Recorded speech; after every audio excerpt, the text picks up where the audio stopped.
marqué, comme vous le savez, principalement par l'évolution du procès du président Laurent Gbagbo et de Charles Blé Goudé à La Haye, mais aussi par les développements des processus électoraux dans notre pays après les élections locales, mais surtout dans la perspective des élections générales de 2020 qui, je crois, commencent à travers la rencontre que nous avons eue ce matin avec le Premier ministre pour entamer les négociations autour du cadre juridique et institutionnel des élections à venir. C'est donc autour de ces deux questions qui, de mon point de vue, sont intimement liées que j'ai souhaité que nous échangions cet après-midi. Comme vous le savez, le mardi 15 janvier dernier, la Cour pénale internationale a prononcé l'acquittement du président Laurent Gbagbo et de Charles Blé Goudé. Dans la foulée, le tribunal a décidé de la libération immédiate de nos deux leaders politiques. Nous nous en sommes félicités ici et beaucoup d'organes de presse nous ont donné l'occasion d'exprimer toute notre joie et notre soulagement par rapport à cette décision qui était attendue depuis plusieurs années par les Ivoiriennes et par les Ivoiriens, ainsi que par tous les démocrates à travers le monde. Nous étions donc dans les préparatifs de l'accueil du président Laurent Gbagbo quand est intervenu cet appel interjecté par le procureur de la CPI relativement à la question de la libération immédiate du président Gbagbo et de Charles Blé Goudé. Cette initiative a suscité de la frustration, parfois même de la colère au niveau de tous les partisans du président Gbagbo et de Charles Blé Goudé qui étaient heureux de pouvoir enfin retrouver leur leader. Mais je voudrais ici, au nom du Front populaire ivoirien, lancer un appel à l'apaisement et à la patience dans la confiance et dans la sérénité. Car en décidant d'interjeter appel, le procureur ne fait que user de ses droits qui lui sont reconnus par la procédure judiciaire qui prévaut dans cette institution. C'est vrai qu'après 8 ans de détention du président Gbagbo et de Charles Blé Goudé, près de 3 ans de procès, nous pouvons considérer légitimement que le procureur a fait tout ce qu'elle pouvait faire pour maintenir dans les liens de détention le président Gbagbo et Charles Blé Goudé, mais que la vérité, qui est implacable, a éclaté à travers la décision du tribunal, à telle enseigne qu'il nous paraît dérisoire d'user des procédures pour tenter de maintenir en prison le président Gbagbo et Charles Blé Goudé. Mais le droit a ses règles et l'accusation est fondée à utiliser ces règles. C'est pourquoi nous devons faire preuve de patience. Mais comme je l'ai dit, nous devons être confiants parce que cette décision d'acquittement, de notre point de vue, ne peut nullement être remise en cause. Nous nous félicitons dans ce cadre de la réaction des autorités ivoiriennes qui ont d'abord pris acte de la décision de la Cour pénale internationale, qui non seulement ont pris acte, mais ont manifesté leur disposition à examiner les modalités de retour du président Gbagbo et de Charles Blé Goudé en Côte d'Ivoire, et qui sont même allés plus loin pour appeler au calme certains de leurs partisans qui avaient commencé à manifester dans quelques villes de notre pays. De notre point de vue, ces différents actes montrent bien que toute la Côte d'Ivoire est prête à tourner la page des tristes événements de 2010-2011, que toute la Côte d'Ivoire attend le président Gbagbo et Charles Blé Goudé afin qu'un véritable processus de réconciliation nationale puisse se mettre en œuvre. C'est pourquoi nous pouvons espérer et exhorter la Cour pénale internationale a accompagné cette évolution positive de la situation en Côte d'Ivoire, a donné une chance à la réconciliation nationale en Côte d'Ivoire de se dérouler à la satisfaction des populations ivoiriennes afin que le pays emprunte la voie d'une paix durable. Et pour nous, donner une chance à la paix, à la réconciliation en Côte d'Ivoire, c'est, je dirais, rejeter l'appel du procureur au maintien en détention du président Gbagbo et de Charles Blé Goudé et leur offrir la possibilité de retrouver leur famille dans les meilleurs délais, en tout cas à partir du 1er février 2019, puisque c'est la date qui a été retenue par la Cour pour faire connaître la décision relativement à l'appel interjeté par le procureur. Je voudrais ajouter que ces bonnes dispositions sont corroborées aujourd'hui par les négociations que nous venons d'entamer avec les autorités ivoiriennes relativement aux prochaines échéances électorales. Ce matin, donc, nous avons rencontré le Premier ministre autour des négociations que nous devons engager pour donner à la Côte d'Ivoire un cadre juridique et institutionnel des élections conforme aux normes internationales. Je dois avouer que j'ai été agréablement surpris par le ton et l'ambiance de cette première rencontre. Une rencontre au cours de laquelle le discours liminaire du chef du gouvernement, le Premier ministre, est allé dans le sens des préoccupations maintes fois réitérées par les partis politiques et les organisations de la société civile. C'est-à-dire d'abord se retrouver autour d'une table pour parler ensemble de la commission électorale indépendante, du code électoral et de toutes les dispositions qui régissent les élections en Côte d'Ivoire. Mais en plus, faire preuve d'ouverture pour écouter tout le monde. Faire en sorte qu'il n'y ait aucun sujet tabou.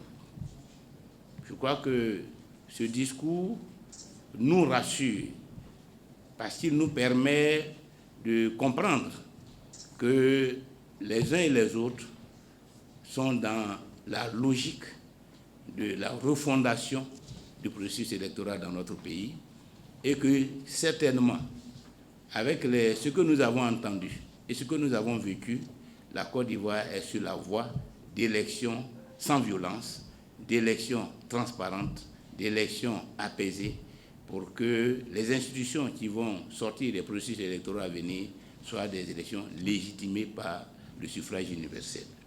Évidemment, nous n'avons pas manqué, étant donné que cette première rencontre était une prise de contact, nous n'avons pas manqué d'insister en ce qui concerne le Front populaire ivoirien et l'Alliance des forces démocratiques sur le caractère inclusif des négociations.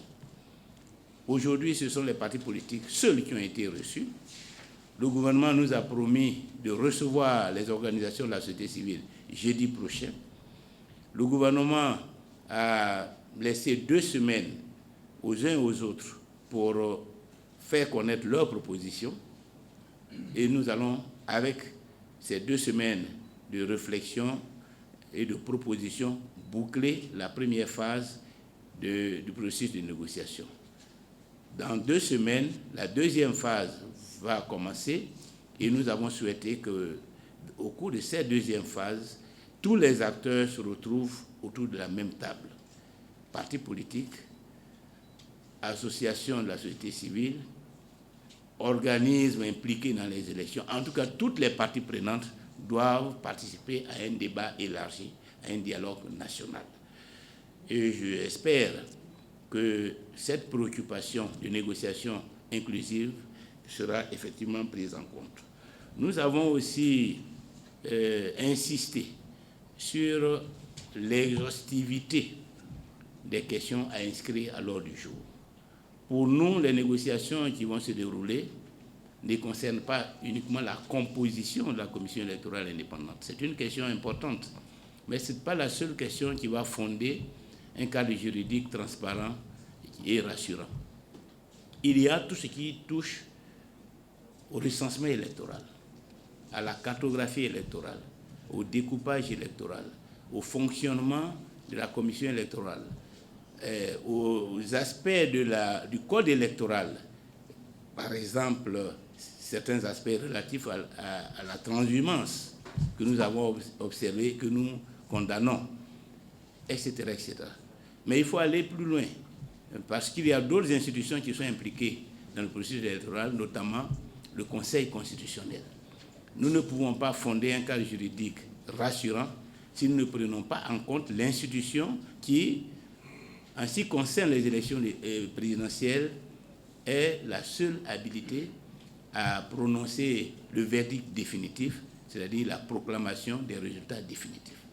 Nous avons tous vécu le drame de 2010-2011 et nous savons bien que le Conseil constitutionnel était au cœur de la crise.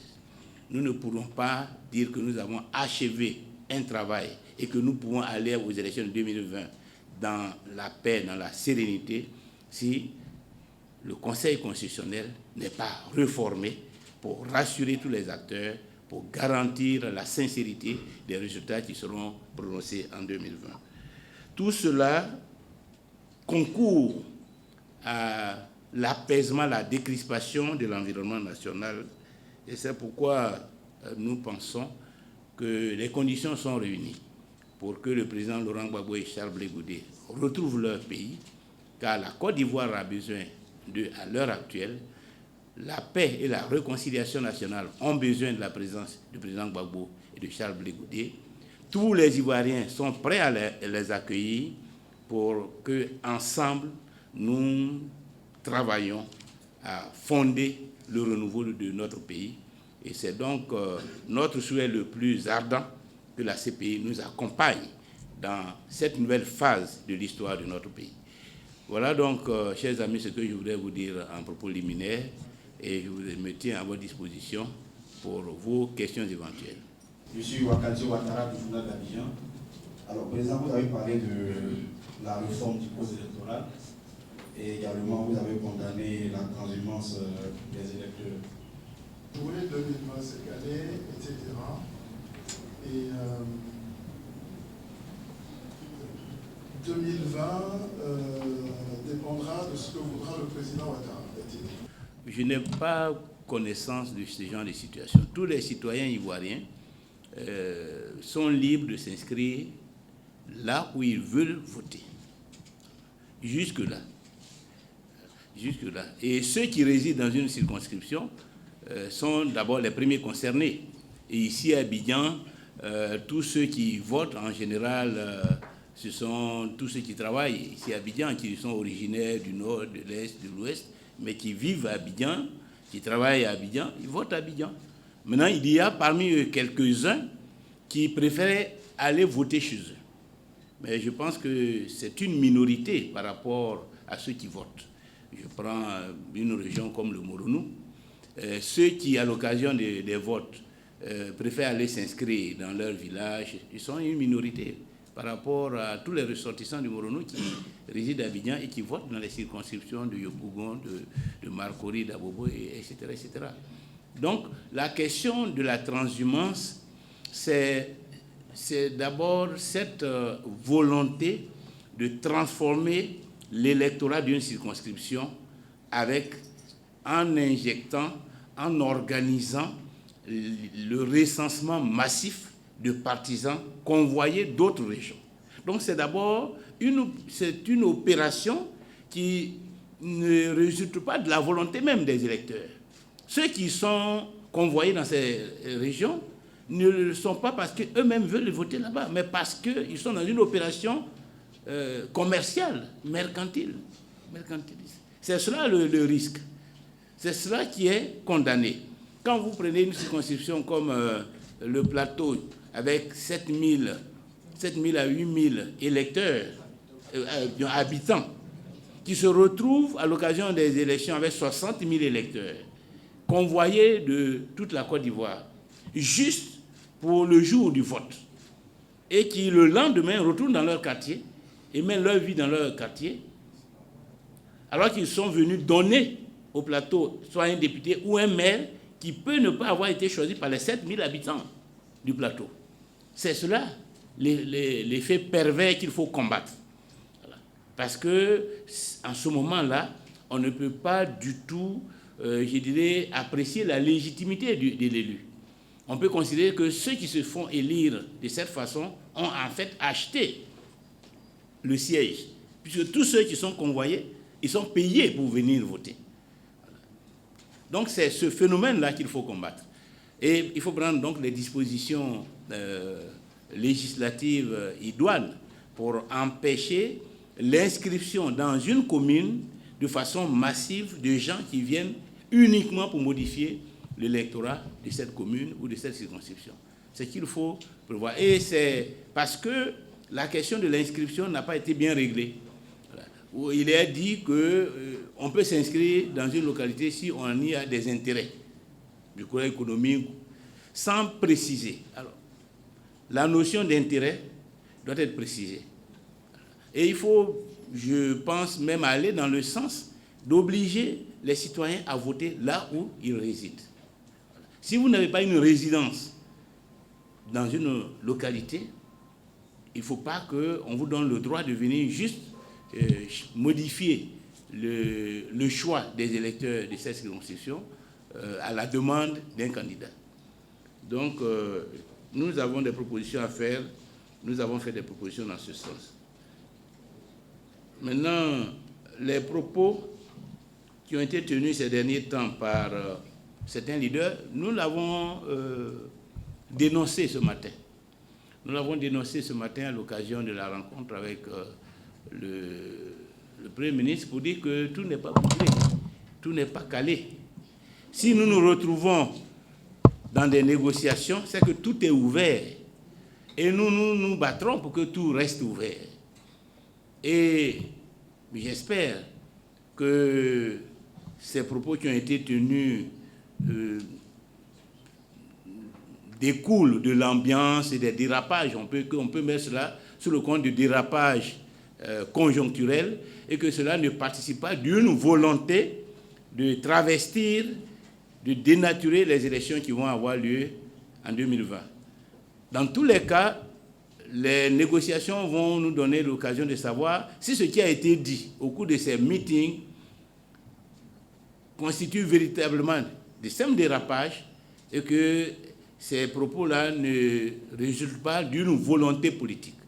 Si les négociations sont ouvertes, transparentes, sereines, si des changements fondamentaux sont apportés au code électoral, à la commission électorale indépendante, je ne vois pas comment on peut considérer que tout est bouclé.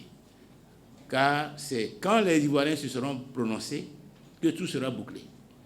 Et ce résultat qui sera issu des urnes, il faut que la commission qui va être mise en place s'attache à les communiquer, à les délivrer, de manière à ce que celui que les Ivoiriens auront choisi comme président de la République soit véritablement celui qui accède à la magistrature suprême et préside aux destinées de notre pays. Comment le Front populaire va s'organiser et va gérer le retour du président Gbagbo relativement peut-être à l'élection et même au fonctionnement quotidien du parti. Mais d'abord, il faut noter que le retour du président Gbagbo va mettre fin à la crise.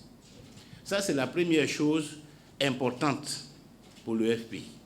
Parce que, tout compte fait, la crise se cristallise autour de la question et autour de la personne du président Gbagbo et du fait qu'il n'est pas avec nous ici, en Côte d'Ivoire.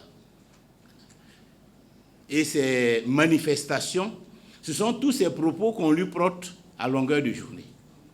Le président Gbagbo veut ceci, le président Gbagbo veut cela, mais ce sont des gens qui parlent et qui sont, dans la plupart des cas, animés d'intentions personnelles, ont leur propre agenda, leur propre plan.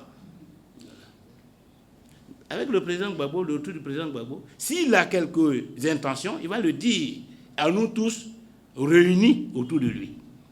Personne ne sera son porte-parole. Voilà. Et donc, si un débat doit s'organiser, le débat s'organisera autour de cela, devant tout le monde. Et une décision sera prise, voilà, qui va engager tout le monde. Donc, il y a des débats qui vont avoir lieu. Il y a des sujets qui vont être soumis à débat, mais ce sera dans le cadre du fonctionnement normal du parti, comme nous l'avons fait avant 2010, sur toutes les questions. Même en s'agissant des élections, nous avons fait une convention à Yamoussoukro pour le choix de notre candidat à l'élection présidentielle. Et nous tous, c'est nous, le FPI, nous tous, nous avons soutenu la candidature du président Gbagbo pour l'élection présidentielle de 2010. Donc, c'est le même processus, il n'y aura rien de nouveau. Ce qui va changer, c'est que nous ne serons plus dans cette ambiance où certains disent qu'ils ont reçu tel propos, tel message, ceci, cela. On va mettre fin à ça. Voilà. Si le président Gbagbo veut redevenir président du FPI, parce que certains évoquent cette possibilité, disent même que depuis là-bas, il dit qu'il veut être président. Il va nous le dire. Parce que pour le moment, moi, le président Gbagbo ne m'a rien dit. Il ne m'a rien dit. Et entre lui et moi, il n'y a pas d'intermédiaire. Il ne peut pas avoir d'intermédiaire entre le président Gbagbo et moi. Donc je ne peux pas, je dirais, disons, m'incliner ou répondre aux propos d'un cadre qui n'a jamais été mon patron, ni au FPI, ni dans le gouvernement.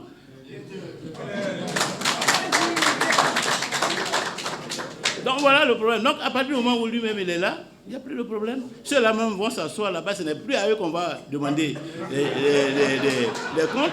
C'est avec le président Gbagbo. Et au moment où il partait, au moment où il connaissait cette situation difficile, c'est Afi qui était président du FPI. Donc naturellement, c'est Afi qui doit demander les nouvelles d'ici et les nouvelles du parti.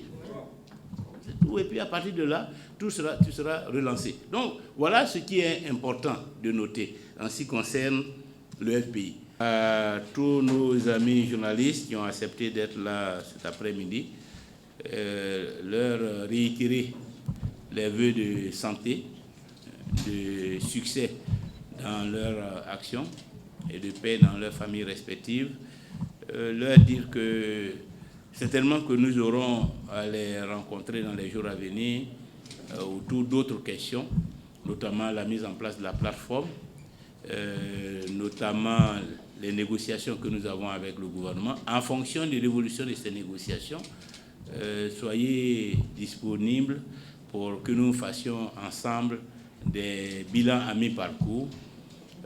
Nous aurons nous-mêmes des réflexions à mener sur les élections. Nous envisageons d'organiser la cérémonie de présentation des vœux au niveau du parti le 9 février 2019. On espère que vous serez des nôtres. Et puis, ensemble, apprêtons-nous à accueillir dans la ferveur le président Gbagbo et notre frère Charles Blé Goudé. Je vous remercie. Vous avez découvert ici. Encore que vous avez découvert Ivoire TV. Ivoire TV.